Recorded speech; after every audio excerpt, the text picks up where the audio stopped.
And hello, everyone, and welcome back to Cyrus Webb Presents here on Amazon Live. I'm your host, Cyrus Webb. Glad you all could join us once again. We are actually simulcasting today for Prime Day, so this is part of our Prime Conversations. You all can also watch us live on Facebook, on YouTube, as well as on Twitter. However, if you're not on the Amazon platform, there's a link that will bring you over to Amazon because I think you're going to really want to get the book of our next guest. We're excited to welcome Lynn Barrett to our broadcast and an opportunity to interview Lynn on Conversations Live, the radio show. Her book is called Crazy, Reclaiming Life from the Shadow of Traumatic Memory. You all can see the book there. I want to talk to Lynn not only about the writing of the book and sharing her story, but what it's been like for you to see the impact that her story has maybe had on others. The great thing about this for you guys on the Amazon Live platform, whether you're looking in this corner or down below, you will actually see Lynn's book, both the paperback and the Kindle edition. You can go ahead and purchase it while we're having our conversation. If you have any questions for Lynn and myself, feel free to put those in the chat on any of the platforms, and we'll be able to mention those as well. Lynn, thank you again for joining us. Really appreciate it. Hi, Cyrus. I'm really glad to be here today and to be here with all your listeners. Well, look, the pleasure is definitely all mine. You know, you have such a powerful story, Lynn, that you've been able to share. So I want to begin there.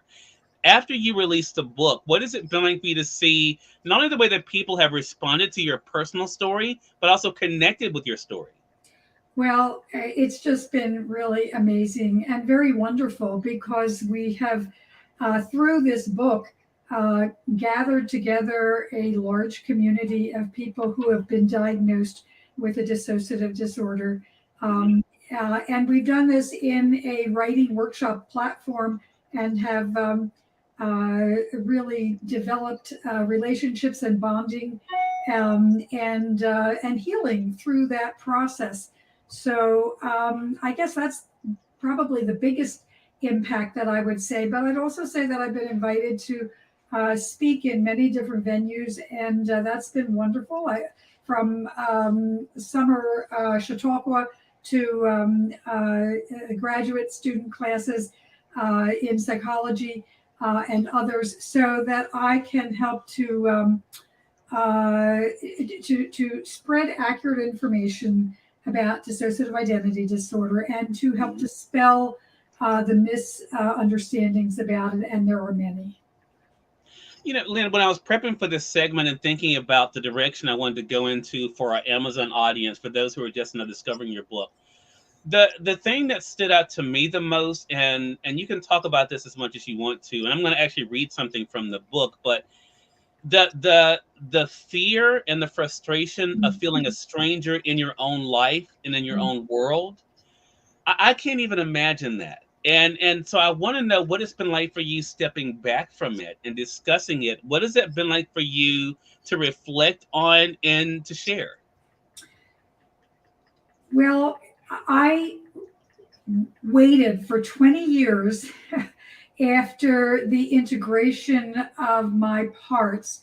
And when I say that my parts integrated, it doesn't mean they're not still there, but it means that they are that they are in good relationship with each other, and they more or less let me take the lead. And so I waited 20 years before I wrote this book, and it gave me a good deal of distance. Um, I do feel at home in my body now. And I feel great about that. It is this wonderful sense of freedom and wholeness. But for probably 20, 25, 30 years of my life, I did not feel that way. And so my work with others with dissociative identity disorder through the writers' workshops that we hold and in other settings helps to ground me and remind me what it was like. And it was terrifying. It was more painful than you can imagine. And it took everything that I had to make it through a day. Sometimes it took everything I had to make it through the next minute or two.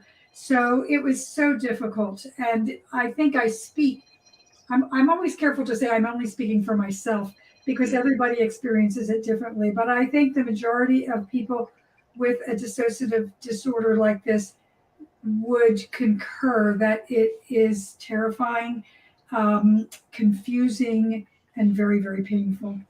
Yeah.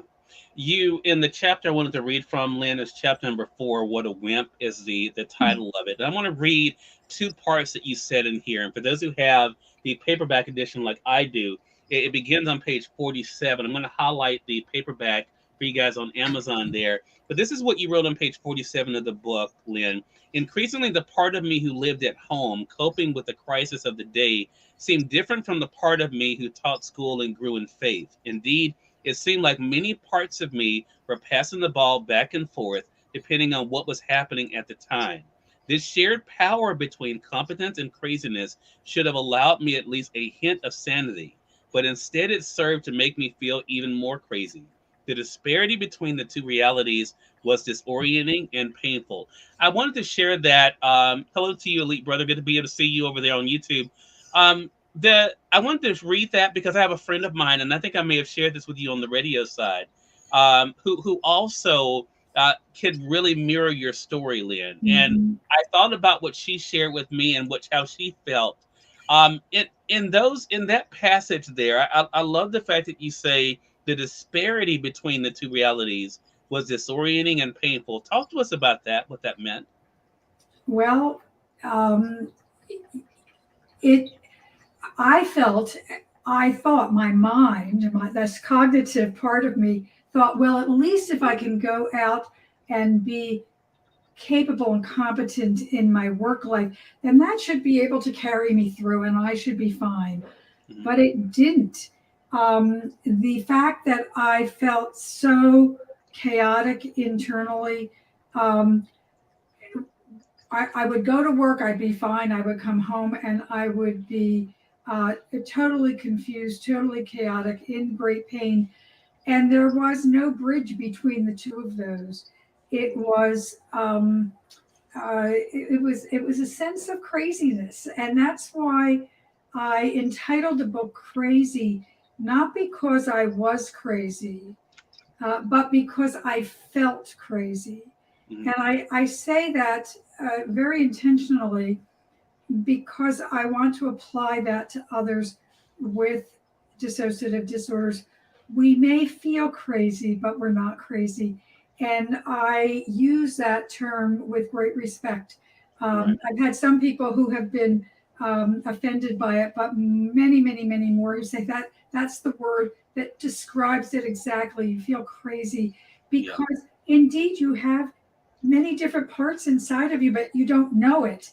And so it makes your whole brain feel like it's going to blow apart sometimes.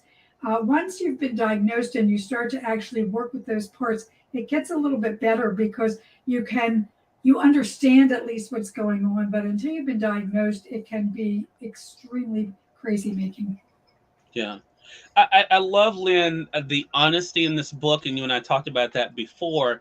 But I think also the thing that we also are able to see is how journaling played a role in this too. I want to get more into that, but I want to say for those who are just tuning in, you all are watching Cyrus Represents here on Amazon Live, but we also are live broadcasting on Facebook. Like Elite Brother watching us over there on YouTube as well as on Twitter. We're speaking with author Lynn Barrett about this book you guys see here. It's called Crazy. The subtitle of the book is Reclaiming Life from the Shadow of Traumatic Memory. It's available right now on Amazon, both in paperback like I have, as well as a Kindle edition as well. If you guys have any questions or comments for Lynn, make sure you guys do put those in the comment section. Would love to be able to share those with you guys as well. Lynn, you talk about words that maybe you didn't even remember writing. I want to read one thing that you also say in this chapter, and that is after there was a part in your journal that you shared in the book. You say, it was all too much. My mind hurts. I don't belong in this world. The children would be better off without me. My body hurts. I can't move another step.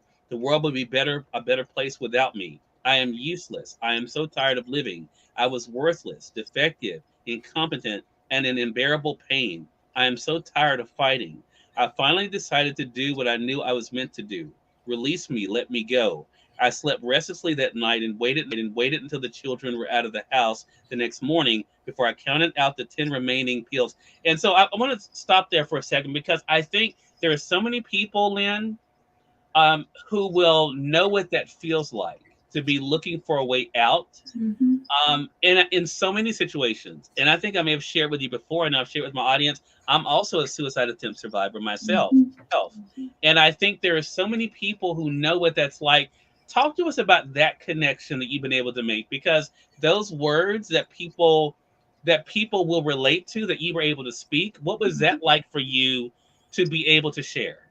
Well, it's a horrible place to be, where you really can't imagine taking another step. You can't imagine taking another breath. You feel as if you are worthless, and that the only solution is to die. And so that part that you are reading leads right up and to the moment that I attempt suicide.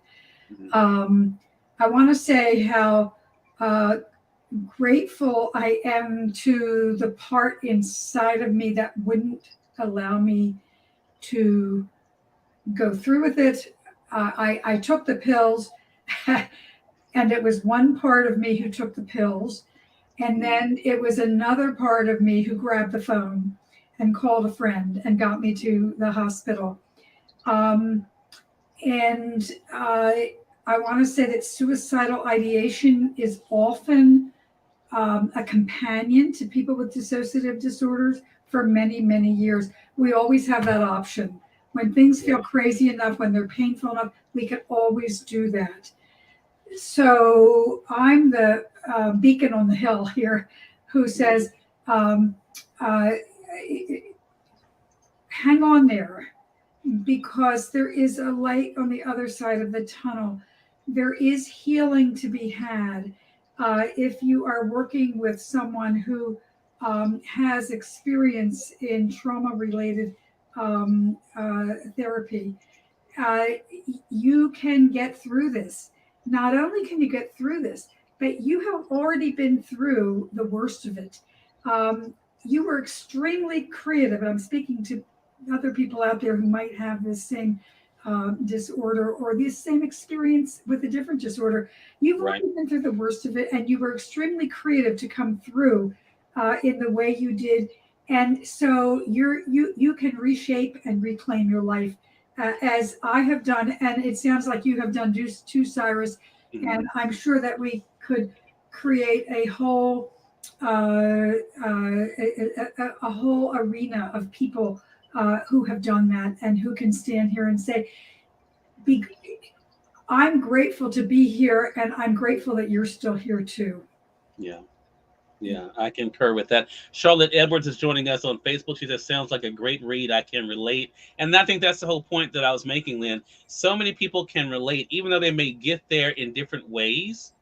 They can relate to the emotion. They can relate to the feeling, and they can relate to the frustration of feeling lost. And that's really what it was, I think, for myself and so many others, when you're feeling lost in the world. I want to read something else that you wrote, Lynn, in chapter 9 of the book, the chapter Work, because you talk about in this particular chapter something that's really fascinating. It helped you, and I think it will help other people. But this is what you wrote, again, for those who have the print edition on page 115. So over time and into adulthood, I forgot about anger. I knew it was dangerous to get angry, so why bother? Instead, I was good, nice, pliable, and always forgiving. Not only that, I had a natural tendency to want everyone to like me. On personality tests, I was the nurturer and peacemaker. In real life, I was the one who bent over backwards to make sure I said nice things to people, even when I needed to correct or direct them. Sometimes I think I sent mixed messages to people because I was afraid they wouldn't like me. But this is the part that got me, that I want to talk to you about, Lynn. You said a crucial part of my healing was getting in touch with the part of me who held the anger and then using my anger to propel me toward healing. Talk to us about that journey from anger to healing, how you got there. Wow. Well, I could talk forever on that. The part of me who held and still to some extent holds the anger, although I think my whole self understands anger better now, was his name is Mike. And he was so angry that my life had gone off track. He was angry at what was done to me. He was angry sometimes with me for the way I was acting. He was angry that the situations were not to my advantage, but to my detriment. And but he was not just, he was filled with rage, but he was also smart. And so he knew how to take that anger and channel it. And he kept pushing me forward and pushing me forward. He pushed me into situations that forced me to confront my own negative ways of dealing with things.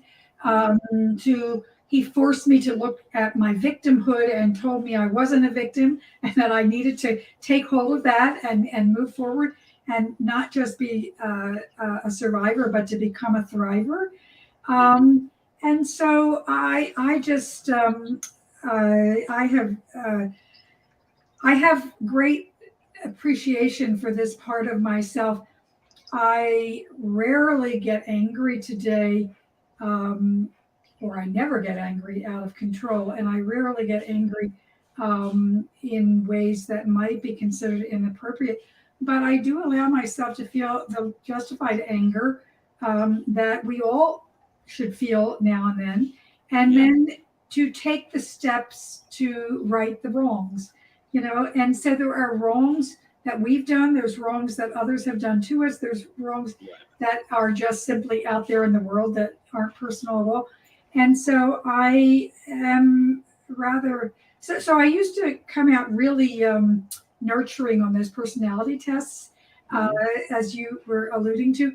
The other day I was out with my husband and my high school graduate granddaughter, and we were talking about which, was I north, south, east, or west? Was I, and the north person is a very assertive person. And my husband just looked at me and said, "You are definitely north." So I've changed. I've changed hugely in those times. And it's because of that part of me that held the anger. I really encourage everybody to honor their anger, but to learn where it belongs. Sometimes we take anger out on people who have nothing to do with where our anger is coming from. And I personally suggest that for many of us who've really experienced trauma, that we take our anger into the therapist's office so we can discover where it comes from and where it belongs and how we can express it appropriately. Yeah. I wasn't planning on asking you about this, Lynn, but I will. Charlotte says, yes, I've done that. I saw it after my suicide attempt. I saw a therapist as well. And this show has definitely, over the past 20 years, has been part of my therapy, I think, too, along the way. as well. But I want to ask you about the advancements that have been made, Lynn. Mhm. Are you happy to see? Does it excite you to see that therapy is not as taboo as it used to be? That people are not as fearful of others knowing they're getting help, that they need help and finding help. Is that something that you've been glad to see over the years? Absolutely. And of course, I'm not a trained therapist, and so I'm not uh, in the midst of all of the new research, but I have become aware of quite a bit of it. And in the last 30 years, the study of trauma and how trauma affects us as children and as adults has been absolutely essential in helping people because we live in a world that is filled with trauma. You don't have to have DID to be able to say, I have experienced trauma and it has really impacted me and it has hurt me. And I am so glad that many therapists are willing to acknowledge that and are being trained in different kinds of modalities that will help people who actually have great potential for living a full and a whole life, but yet are at the moment really stuck in a cocoon from which they cannot emerge yet. And so, yes, I'm really happy about that. Yeah.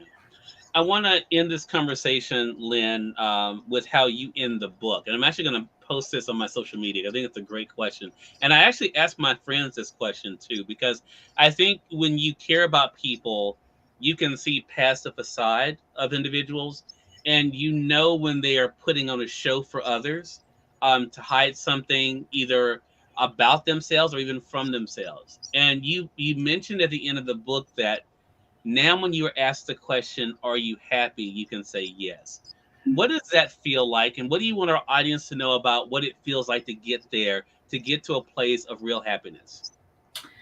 Well, it's really happy.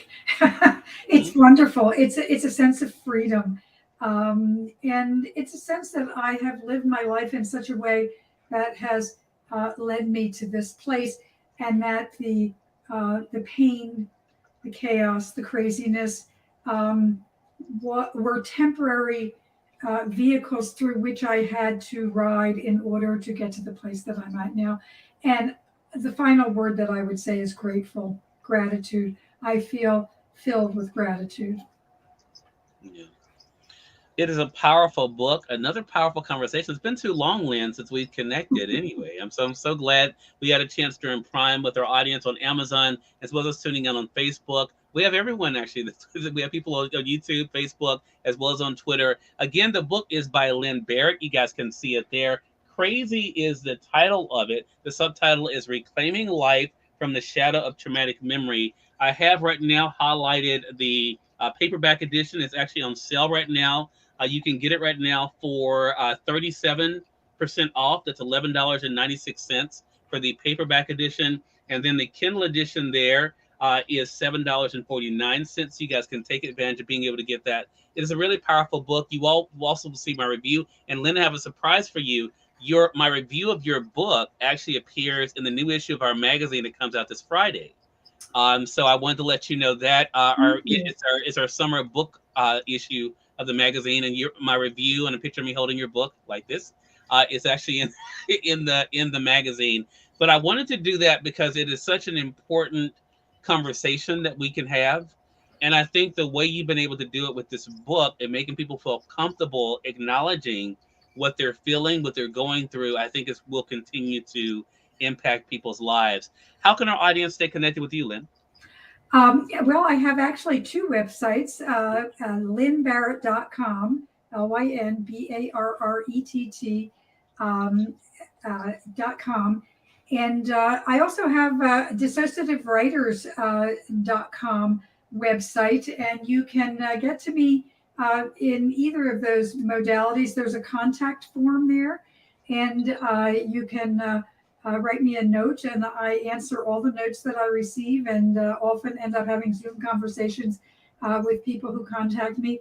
And and if you are someone who has a dissociative disorder and you're interested in writing, really check out that Dissociative Writers website too, because it'll give you some opportunities for how you might get involved. Yeah. Thank you Lynn, so much. well, look, no, thank you, Lynn. Let me, since to that point that you just made, what advice do you normally give people about the importance of sharing their story? I'm sorry, what, say, ask that Yeah, again? yeah. What advice do you normally give to people about the importance of sharing their story? Oh, sharing our stories in safe spaces with other people who understand is so important. Now, self disclosure is a big deal, and I always caution people to take that slowly in the wider world. That's a bigger conversation. But when you come to a place like Dissociative Writers, you are safe. It is confidential, and the people there know, understand, they've been where you are, they understand what you're going through. And sharing your story there is incredibly important. Sharing your story with yourself may sound odd, but sometimes we hide it from ourselves, is incredibly important. And sharing your story with your therapist is incredibly important. Yeah, such a good point. Again, Lynn, congratulations to you. Thank you again for being with us here on Prime Day and looking forward to our next chat together. Thank you so much. I was glad to be here again, Cyrus. It's always good to talk to you. Thank you. Same here. And we thank your audience for tuning in to another great segment of Cyrus Webb Presents here on Amazon Live. Also, thank you to those joining us on Facebook, on YouTube, and Twitter. Glad you all could be with us as well. Again, as we've been mentioning, the book is called Crazy There by Lynn Barrett. Again, the subtitle of the book, Reclaiming Life from the Shadow of Traumatic Memory. A powerful book. I'm so glad that Lynn could share it with all of us, and that now you all can be able to get your copy here on Amazon. Until next time, I'm Cyrus Webb saying thank you so much for being with us. We'll talk to you soon. Take care.